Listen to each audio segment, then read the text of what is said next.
C'est le procès dont tout le monde parle, Gwyneth Paltrow jugée pour un délit de fuite sur une piste de ski. Could you state your name for the record, please? My legal name is Gwyneth Kate Paltrow Falchuk. Le procès a commencé la semaine dernière, il est entièrement filmé et toutes les caméras sont braquées sur Gwyneth Paltrow et ça l'a un peu saoulé. Le procès oppose Gwyneth Paltrow à ce monsieur Terry Anderson qui accuse la star de l'avoir percuté sur une piste verte, lui provoquant 4 côtes cassées et des dommages au cerveau. Il lui réclame 300 000 € de dommages et intérêts. I got hit in my back.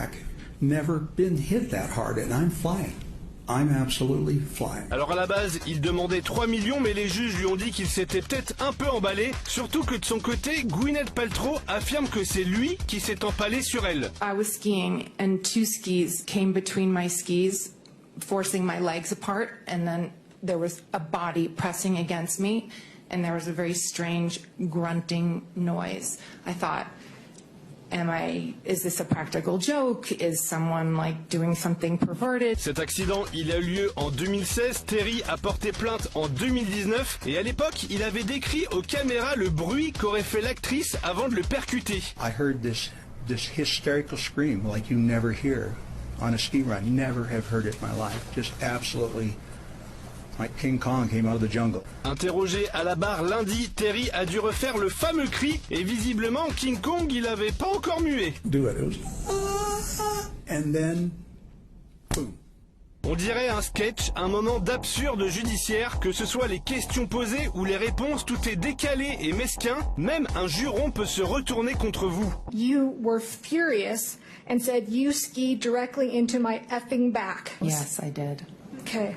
I apologize for my bad language. Sans parler de l'avalanche de pièces à conviction, les textos imprimés en 4x3, la radio des côtes cassées et le défilé de témoins. Parmi eux, le pote de Terry qui a vu la star s'enfuir comme un paix sur une toile cirée. Did she ask if Terry was okay? No. Did she ask if Terry was hurt? No. Did she ask if anyone needed any kind of help? No. Did she ask if she could leave the scene? No. Les avocats de Gwyneth Paltrow, eux, ont fait venir un ingénieur en biomécanique. Il a fait une reconstitution en 3D et des équations sur un tableau pour prouver que l'actrice n'avait pas pu percuter Terry.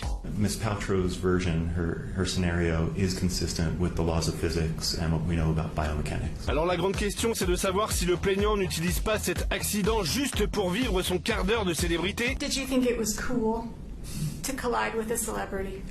Absolutely not. That is not who I am, no.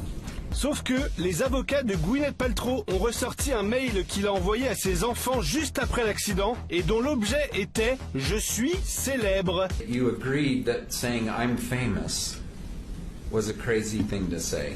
Absolutely, it's not me. I don't buy into that. But it was you, right? It was in fact you. It's the other personality that's inhabiting my body right now. And you blame Gwyneth Paltrow for that. Yes. Le verdict du jury devrait tomber demain ou vendredi et nous dire enfin qui est tombé sur qui.